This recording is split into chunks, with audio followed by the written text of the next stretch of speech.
명성가족 여러분, 오늘은 7월 5일, 7월 첫째 주일입니다. 코로나 바이러스 사태로 예배를 중단한 지 3개월 반이 지났습니다. 제가 지난 주일에 2달 반이라고 했더라고요. 생각해보니 3달 반이 지났습니다. 시간이 참 빠르다는 생각을 다시 해봅니다. 3달 반 동안 성전에서 예배하지 못하고 이렇게 방송으로 예배를 드려본 지 제 평생에는 처음 있는 일입니다. 성전에서 함께 예배하는 일이 너무 그립고 간절한 마음입니다. 속히 함께 모여 예배하고 찬양도 하고 함께 친교도 할 수 있는 시간이 속히 오기를 기대합니다. 코로나 바이러스 사태를 겪으면서 우리는 불편함도 많았고 어려움도 많았었습니다. 현재도 여러 가지로 어려움의 연속 중에 있습니다. 이런 상황에서 마냥 불평만 할 것이 아니라 곰곰이 생각해 보았습니다. 사람이 죄에 아무리 날고 긴다고 해도 하나님이 조금만 건드리면 아무것도 하지를 못하는구나 하는 것을 다시 한번 깨달았습니다. 우리는 매일매일 삶 속에서 그것을 깨달아 가시기를 원합니다. 우리 명성 가족들도 각자의 삶 속에서 하나님의 은혜가 없이는 절대로 살아갈 수 없다는 것을 오늘도 고백하며 살아가실 수 있기를 바랍니다. 자, 오늘도 이렇게 유튜브 방송으로 예배를 드립니다. 이렇게 방송으로 드리는 예배 속에서도 하나님이 베푸시는 특별한 은혜가 있기를 원합니다. 비록 방송으로 드리는 예배이지만 온 가족이 함께 모여 경건하게 드리실 수 있기를 바랍니다. 한 가지 섭섭한 소식은 우리가 지난 6개월 동안 함께 신앙생활을 해왔던 김미숙 선교사님께서 지난 3일 금요일에 에드먼턴을 떠나 밴쿠버로 가셨습니다. 밴쿠버에 있는 아들에게 가셔서 며칠을 함께 지내시다가 그 후에 한국으로 귀국을 하신다고 합니다. 어느 곳에 계시든지 주님의 평안이 함께 하기를 바라고 꼭 다시 만날 수 있기를 바라겠습니다. 금주 성경 읽기는 열왕기하 9장 말씀부터 역대상 6장까지를 읽으시면 되겠습니다. 이제 성경 본문을 읽고 말씀을 전하도록 하겠습니다. 자, 오늘 성경은 신약 성경 데살로니가 전서 5장 18절의 말씀입니다. 제가 성경을 읽을 때에 여러분들도 찾으신 성경으로 함께 봉독할 수 있기를 바랍니다. 데살로니가 전서 5장 18절 말씀입니다. 범사에 감사하라. 이것이 그리스도 예수 안에서 너희를 향하신 하나님의 뜻이니라. 아멘.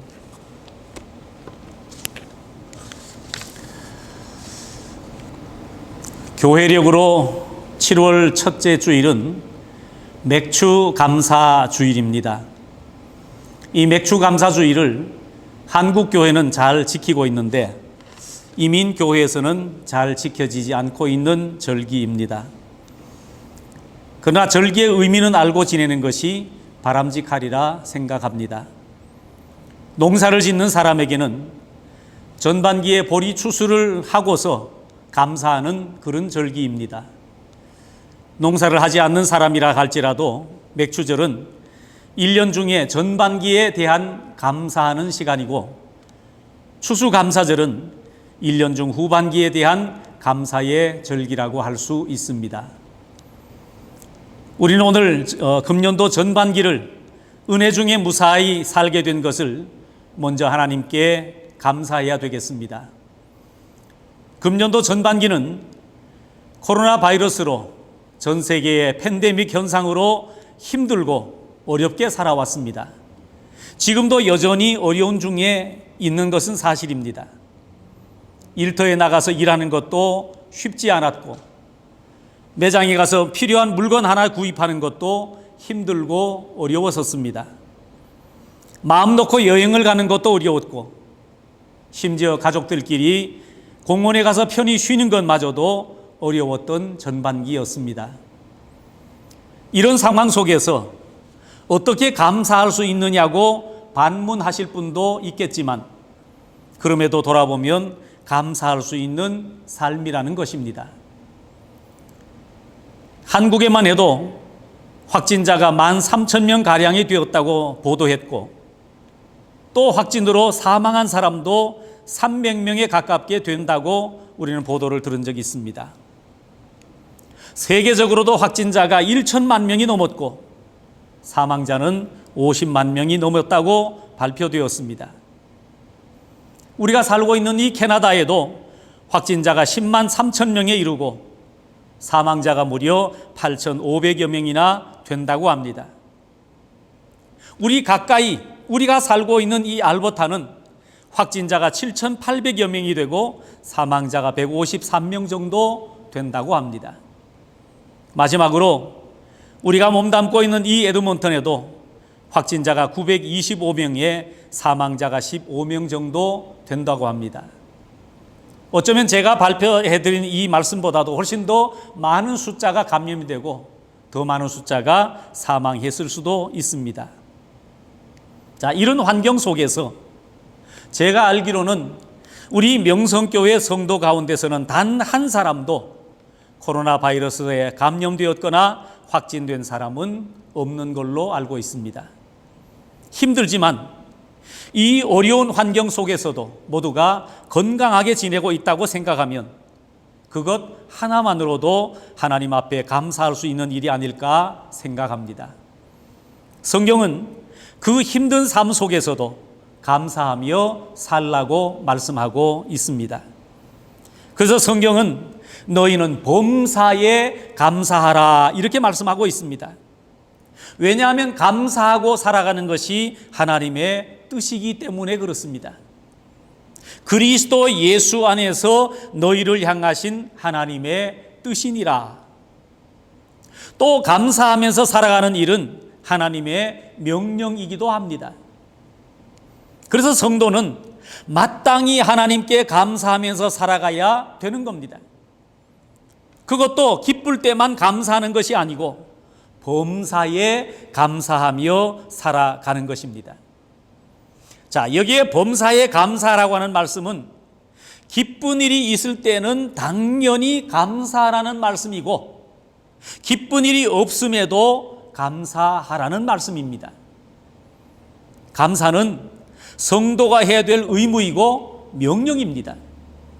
감사라는 말은 성도들이 신앙생활을 하면서 가장 많이 사용하고 있는 말 중에 하나입니다. 그래서 축복은 감사함이 있는 곳에 뒤따라오는 것입니다. 감사가 없는 축복은 있을 수가 없는 것입니다. 그래서 신앙생활에는 언제나 감사가 병행이 되어져야 합니다. 우상을 믿은 신앙은요, 기원만 있고 감사가 없습니다. 요구만 있을 뿐 감사가 없다라는 것입니다. 그러나 기독교는 우리에게 말씀해 주는 성경은 감사의 종교입니다. 감사가 빠져버리면 아무것도 안 되는 겁니다. 감사가 빠져버리면 예배도 안 되고 기도도 안 되고 봉사나 섬김도 안 되는 겁니다. 그래서 일본의 신학자였던 우찌무라 간조는 이렇게 말했습니다. 하나님이 인간을 저주하신다면 그것은 질병이나 죽음이 아니라 감사를 잃어버리는 것이다 그랬습니다. 그래서 풍성한 것만이 복이 아니라는 겁니다. 많은 것을 소유하고도 욕망을 키우고 욕심을 부채질하고 마음에 불화가 생긴다면 그것은 절대로 축복이 아니라는 것입니다. 풍성함 속에서 감사를 터득하고 살아가는 것, 이것이 바로 축복이라고 하는 사실입니다. 그래서 성경은 언제나 감사를 최고로 여깁니다. 감사가 있는 예배, 감사가 있는 기도, 감사가 있는 찬양, 감사가 있는 봉사나 헌신, 이것이 최고라는 얘기입니다. 자, 그러면 이제 감사하는 생활 가운데 몇 가지 형태를 살펴보기를 원합니다. 자, 첫째는 받았으니 감사하는 감사가 있습니다. 무엇인가 받았으니 감사하는 것, 이것도 감사는 분명히 감사입니다. 어떤 사람은 많이 받았으면서도 감사를 못하는 사람이 있습니다. 많이 받았는데도 불구하고 불평이 많은 사람이 있더라는 겁니다. 아무리 받아도 적다고 불평하는 사람이 있습니다. 그런 사람들을 보면 받았기 때문에 감사한다는 것도 다행스러운 일일 것입니다. 예배 중에 감사 헌금을 드리는 것을 볼 수 있는데 모두가 무엇인가 받았기 때문에 감사를 드리는 것이 대부분입니다. 이것은 받았기 때문에 하는 감사라고 하는 겁니다.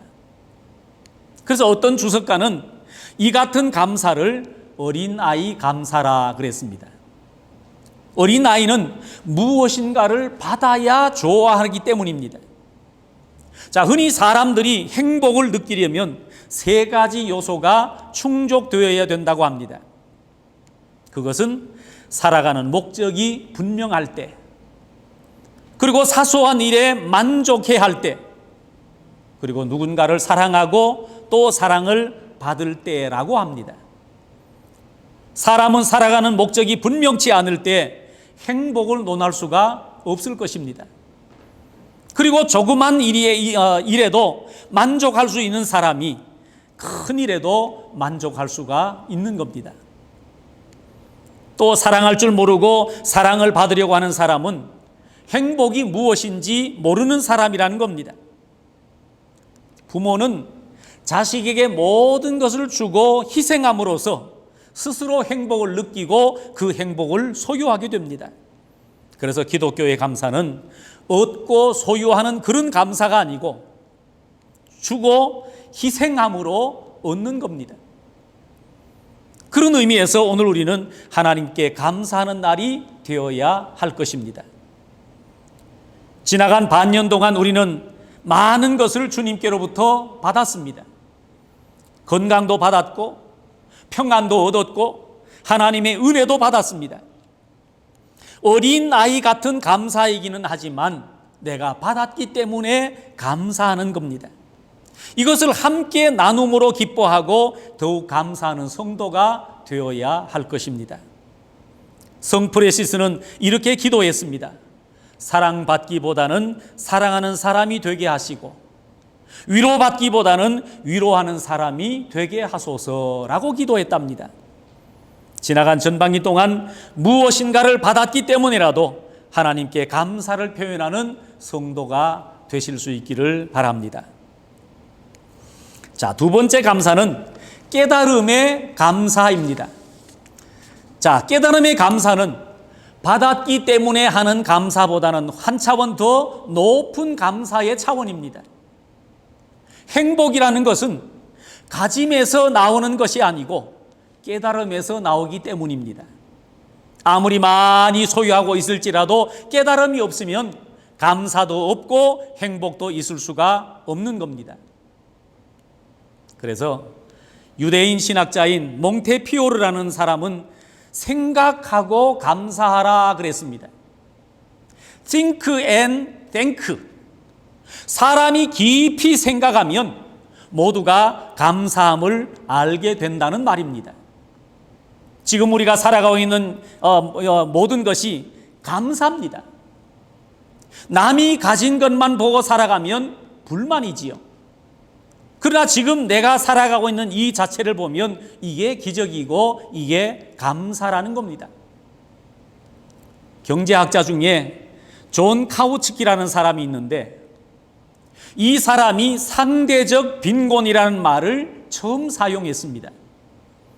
우리가 살아가는 삶은 옛날하고는 비교가 안 되게 잘 살고 있습니다. 옛날에 왕이 이렇게 잘 먹었을까요? 옛날 왕이 이렇게 잘 입었을까요? 옛날에 왕이 이렇게 좋은 차를 탔을까요? 우리의 삶은 옛날과 비교해서 절대적으로 잘 살고 있는 겁니다. 이렇게 잘 살고 있는데도 남들과 비교해서 보면 늘 부족한 겁니다. 다른 사람보다 집도 작고 다른 사람보다 차도 작고 다른 사람보다 돈도 늘 적습니다. 그래서 상대적 빈곤이라는 말이 나왔습니다. 깊이 생각해 보면 감사인데 상대와 비교하는 순간 우리의 삶은 빈곤해지고 불만으로 가득 차게 되는 겁니다. 거기에 만족이나 행복이 있겠습니까? 그러니까 감사를 잃어버리는 것입니다. 존 밀턴이라는 사람이 어느 날 갑자기 자신의 시력을 잃어버리고 말았습니다. 눈이 멀어버린 자신을 놓고 몹시도 실망하고 자신을 저주까지 했습니다. 그러던 어느 날 진지하게 자신을 놓고 생각을 했습니다. 그러고 나서 내린 결론이 감사하게 되더라는 것입니다. 내가 눈을 뜨고 있을 때는 감사하면서 살았었나? 그런데 왜 이제 보이지 않으니까 불평하고 있지? 그리고 그가 심기일전에서 써낸 책이 신락원이라고 하는 명작이 탄생했다는 겁니다. 감사를 잃어버린 삶은 곧 낙원을 잃어버린 삶과 같더라는 겁니다. 저 밭의 열매를 누가 주셨습니까? 저 비를 누가 내려주셨습니까? 저 햇빛과 바람과 맑은 공기를 누가 주셨습니까? 조금만 생각해 보면 우리는 감사를 회복할 수 있을 것입니다. 자, 세 번째 감사는 자족하는 감사입니다. 자족하는 감사는 지금까지 드린 말씀 가운데 아주 높은 차원의 감사입니다. 이 단계까지 올라가려면 신앙적으로나 정신적으로나 꽤나 성숙해야만 올라갈 수 있는 단계입니다. 이스라엘의 명언 가운데 이런 말이 있습니다. 이 세상에서 가장 현명한 사람이 누구냐? 이것은 모든 사람에게 배우는 사람이다. 이 세상에서 그럼 가장 강한 사람이 누구냐? 자기가 자기를 이기는 사람이다. 이 세상에서 가장 부자가 누구냐? 그것은 자기가 가진 것으로 만족해하는 사람이다. 이것이 자족하는 삶이고 자족함에서 나오는 감사라는 겁니다. 성경에도 먹을 것이 있고 입을 것이 있으면 족한 줄로 알라 그랬습니다. 우리는 무엇보다도 삶에 대해서 만족할 줄 알고 살아야 할 것입니다.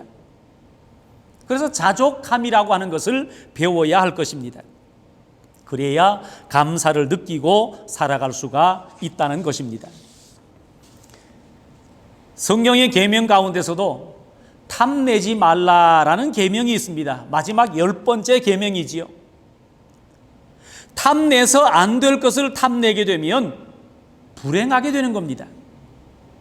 탐내서 안 될 물질을 탐하게 되면 실수하게 되는 겁니다.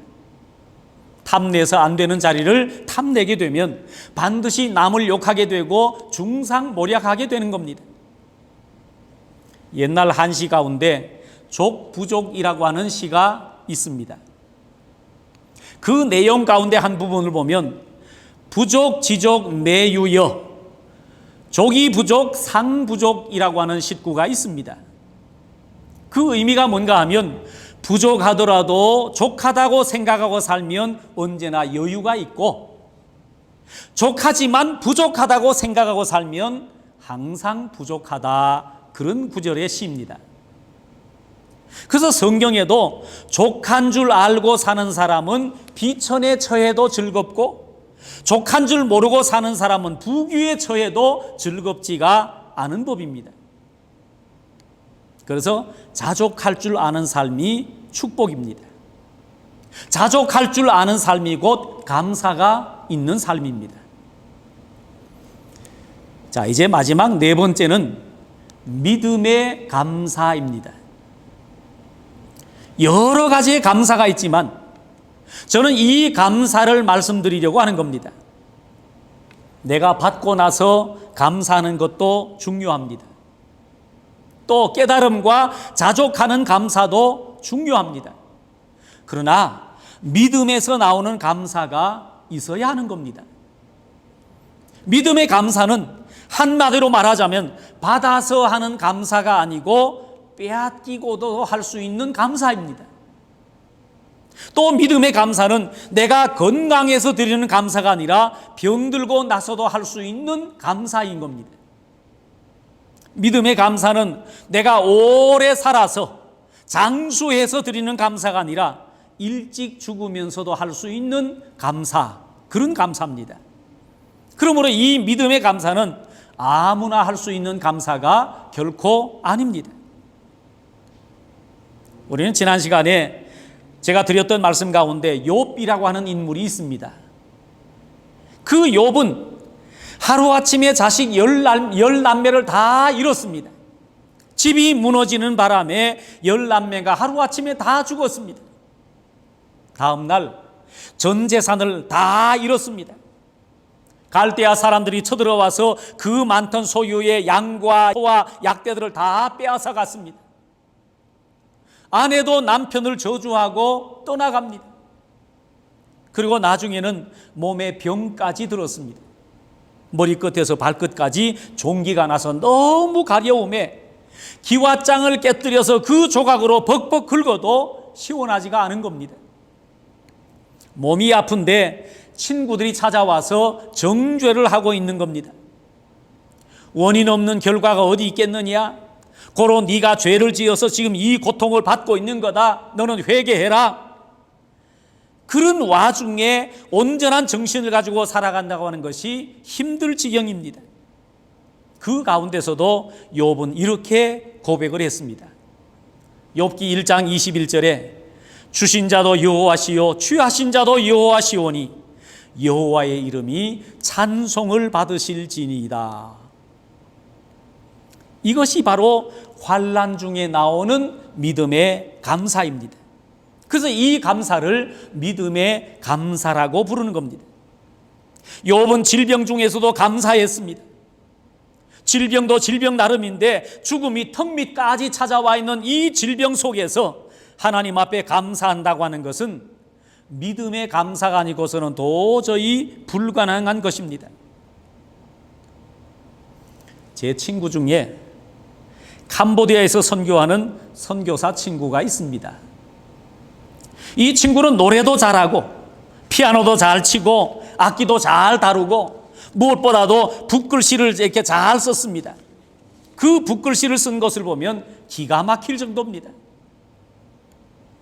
함께 신학교를 다닐 때에 노래를 잘해서 학교에서 대표하는 중찬단에 들어가서 가스펠송을 부르는데 너무너무 잘 불러서 감탄을 했던 적이 있습니다.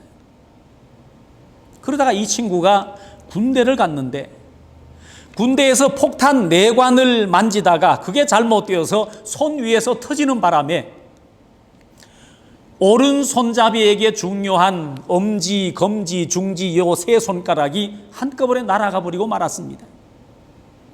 얼마나 실망이 컸겠습니까? 악기를 다룰 수가 있습니까? 글씨를 쓸 수가 있습니까? 한참이나 시리에 빠져 있을 때 그때 저를 만났습니다. 가장 친한 친구로 지금까지 남아있는데 이 친구가 젓가락질이며 글씨 쓰는 것이며 무지무지 노력을 했습니다. 그래서 지금은 젓가락질도 잘하고요. 여기에 요 2개 남은 요 손가락하고 왼손하고 해서 피아노도 잘 칩니다. 한 번은 붓글씨를 쓰는데요. 다치기 이전 못지않게 잘 쓰는 겁니다. 어떻게? 요 2 손가락에다 붓을 걸어가지고 이렇게 쓰는데요.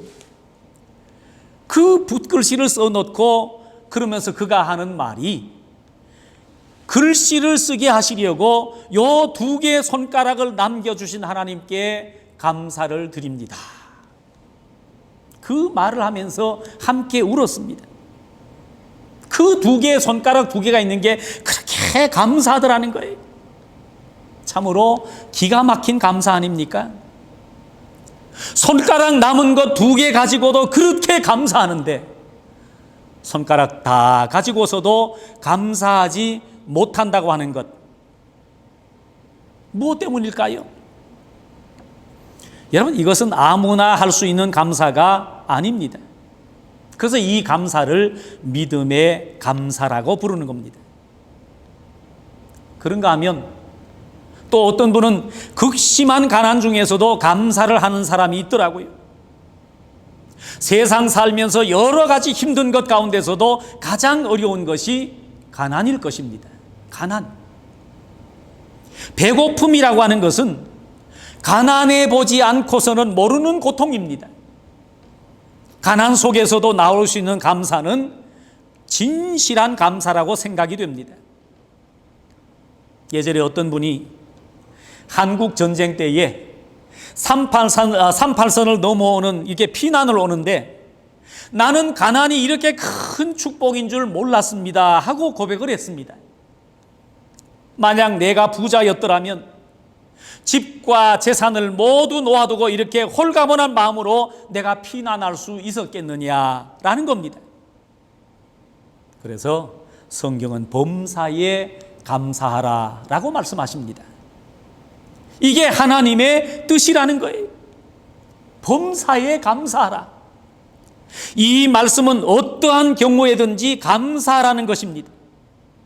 내가 부하든지 가난하든지 건강하든지 병들었든지 아무런 문제가 없든지 문제가 많았든지 평안하든지 고난이 많았든지 언제나 감사라는 겁니다. 그래서 범사에 감사라는 말은 항상 감사라는 말과 같은 겁니다. 내 삶의 상황이 어떠하든지 간에 그 속에서 감사할 만한 조건을 찾아내어서 살아가는 사람만이 신앙인답게 살아가는 사람일 것입니다. 우리는 받아서 감사하는 것도 좋습니다. 내가 깨달아서 감사하는 것도 좋습니다. 자족하면서 감사하는 것도 더욱 좋은 일입니다. 그러나 그보다 더 좋은 것은 범사에 믿음의 감사를 드릴 수 있는 삶이라는 것입니다. 지나간 전반기 동안 여러분은 어떤 삶을 살아왔습니까? 혹시 감사보다는 불평과 원망으로 살아오신 분은 없습니까? 오늘 범사에 감사하는 것이 곧 하나님의 뜻이라고 했습니다. 행여 힘든 일이 내게 있다고 할지라도 하나님의 뜻을 따라 감사로 바꾸어가는 삶이 되실 수 있기를 바랍니다. 믿음의 삶은 고난이 변해서 찬송이 되는 삶이요, 환난과 근심이 변해서 감사가 되는 삶입니다. 감사를 통해서 하나님의 뜻을 쫓아가는 것만이 아니라 온전한 믿음의 삶을 감사를 통해서 이루어가는 성도들이 다 되실 수 있기를 주님의 이름으로 축원합니다. 기도하겠습니다. 거룩하신 하나님 아버지, 오늘 맥주 감사주의를 맞아 우리 성도들의 삶에 감사를 회복할 수 있기를 원합니다. 우리 주변에서 들려오는 소식들은 힘들고 어려운 소식들 뿐인데 그 속에서도 주님의 말씀을 따라 범사에 감사하는 삶을 살아갈 수 있도록 우리에게 더 큰 믿음으로 채워 주옵소서. 범사에 감사라고 하셨사오니 내게 주신 삶을 깊이 생각함으로 주님의 뜻을 좇아 감사로 회복해가는 우리 성도들이 다 되게 하옵소서. 매일매일 삶 속에 감사가 충만한 복 있는 성도들의 삶이 다 되게 하옵소서. 예수님의 이름으로 기도합니다. 아멘. 이제는 우리 주 예수 그리스도의 은혜와 하나님 아버지의 그 넓으신 사랑과 성령의 교통하심과 인도하심이 오늘 말씀을 듣고 범사에 감사하면서 하나님의 뜻을 이루기를 다짐하는 명성교회 온 성도들 머리 위에 이제로부터 영원토록 함께 계실지어다. 아멘.